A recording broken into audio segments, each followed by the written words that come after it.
Finally unofficial phone বন্ধ হতে যাচ্ছে, তার মানে কম দামে ফোন কেনার দিন শেষ।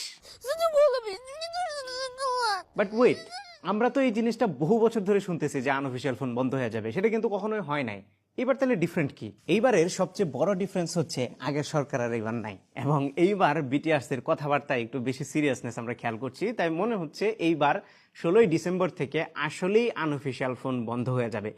আনঅফিসিয়াল ফোন বন্ধ হয়ে গেলে কি কি ক্ষতি হইতে পারে, আবার কি কি লাভ হইতে পারে, এই বিষয়গুলো নিয়ে কথা বলবো। পাশাপাশি আপনার ফোনটা কি আপনি চালাইতে পারবেন কিনা 16 ডিসেম্বরের পরে, এই বিষয়টা নিয়ে কথা বলবো। অলদো সেই 2021 সালের প্রবাবলি জুন মাসে প্রথম পরীক্ষামূলকভাবে ন্যাশনাল ইকুইপমেন্ট আইডেন্টিটি রেজিস্টার বা NEIR লঞ্চ করা হয়েছিল। এরপর থেকে এখন পর্যন্ত এটা কার্যকর হয় নাই, বাট এখন ফাইনালি আগামী 16ই ডিসেম্বর থেকে কার্যকর হতে যাচ্ছে বলে মনে হচ্ছে। তার মানে এখন বাংলাদেশের বাজারে আনঅফিসিয়াল ফোন আর চলবে না। এখন অনেকেই আনঅফিসিয়াল ফোন এবং অফিসিয়াল ফোনের মধ্যে পার্থক্যটাই বোঝে না। তাই আমি আগে আপনাদেরকে বলে দিই, অফিসিয়াল ফোন হচ্ছে যখন কোনো একটা ব্র্যান্ড প্রপার সরকারি প্রসেস মেনটেন করে সরকারের যে ট্যাক্স আছে সেটা দিয়ে দেশে যখন একদম লিগ্যাল পদ্ধতিতে নিয়ে আসে, তখন সেটাকে বলে অফিসিয়াল ফোন। আনঅফিসিয়াল ফোন হচ্ছে অনেক ব্যবসায়ী আছে যারা দেশের বাইরে থেকে ট্যাক্স ফাঁকি দিয়ে ফোনগুলো কিনে নিয়ে আসে এবং বাংলাদেশের বাজারে এসে একটু কম দামে বিক্রি করে।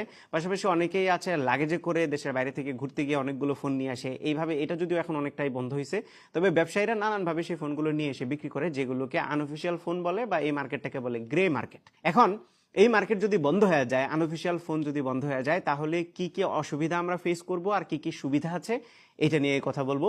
তার আগে বলে নেই, আপনার হাতে যদি এখন একটা আনঅফিসিয়াল ফোন থাকে, তার মানে আপনি যদি অফিসিয়াল ফোন না কিনে থাকেন, এইটার কি হবে? ওয়েল, আপনার আনঅফিসিয়াল ফোনটা অলরেডি হয়তোবা রেজিস্টার হয়ে গেছে, বা নতুন যেগুলো আছে ডিসেম্বরের 16 মধ্যে, 16 ডিসেম্বরের মধ্যে এগুলো রেজিস্টার হয়ে যাবে।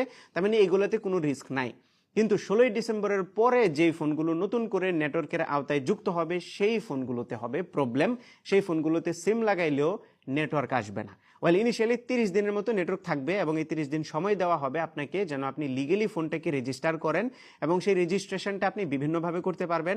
এই NEIR যেটা, এটার ওয়েবসাইটে, এই ওয়েবসাইটটা হচ্ছে neir.btrc.gov.bd। এই ওয়েবসাইটটা যদিও এখন কেন যেন ভিউ হচ্ছে না, হয়তো বা বেশি প্রেশার পড়ে গেছে এই কারণে।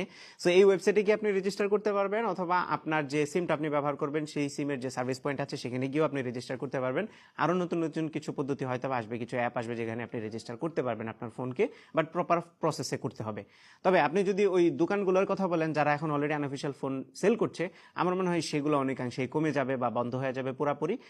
আমাদেরকে অফিসিয়াল ফোনের উপরেই ডিপেন্ড করতে হবে। এখন প্রশ্ন হচ্ছে, আনঅফিসিয়াল ফোন বন্ধ হয়ে গেলে আমাদের লস কি কি, এটা আগে বলি, তারপরে হচ্ছে লাভ কি কি সেটা বলবো। লসের মধ্যে প্রথম যে জিনিসটা সেটা হচ্ছে, যারা এনথুজিয়াস্ট আছি, যারা ফ্ল্যাগশিপ ফোন রেগুলার ব্যবহার করার